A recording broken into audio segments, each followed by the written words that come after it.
নমস্কার বন্ধু, আমার সেই পিঠাটা বানানো হয়ে গেছে। এই পিঠাটার একটু বেশি এঁটেল বেশি রয়ে গেছে। এই পিঠাটা দিয়ে আমি একটা অন্য রকমের পিঠা বানাচ্ছি। তো পিঠাটা প্রথমে আমি এরকম করে রুটির মতো বেলে নেব।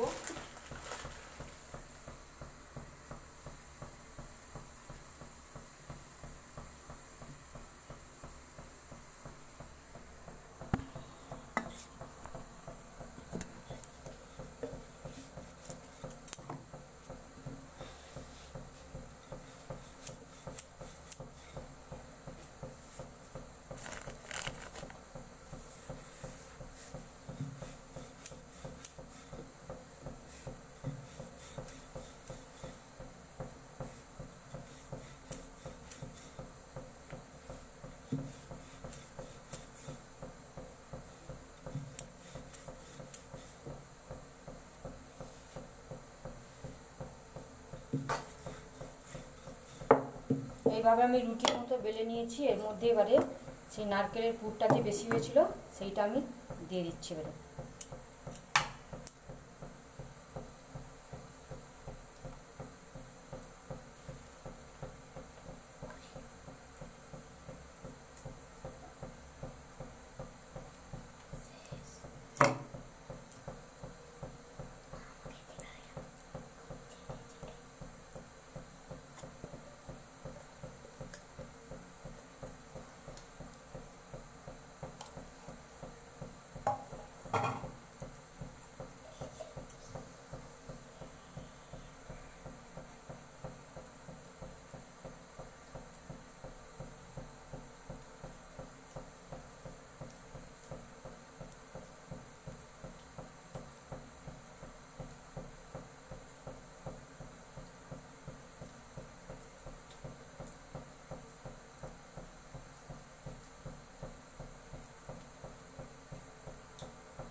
এবারে আমি এইটা ফোল্ড করে নেব।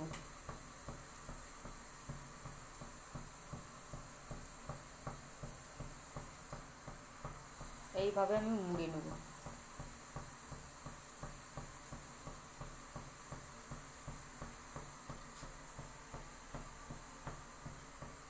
এইভাবে মুড়ে আমি ভাপে বসিয়ে দেব। পিঠাগুলো এবার আমি আস্তে আস্তে ভাপের মধ্যে বসিয়ে দিচ্ছি।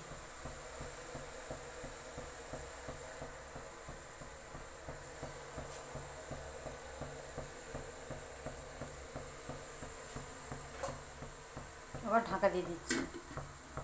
এবার 10 মিনিট রান্না হতে দেব। পিঠাটা আমার রেডি হয়ে গেছে, এবার আমি নামিয়ে নিচ্ছি।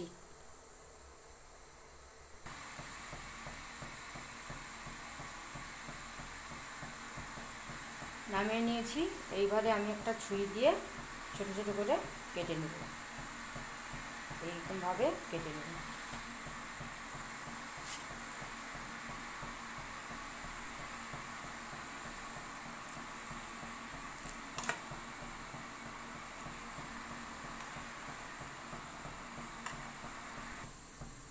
এইভাবে ছোট ছোট করে পিস করে আমি কেটে নিয়েছি। দেখতে খুব সুন্দর হয়েছে, খেতেও খুব ভালো লাগবে।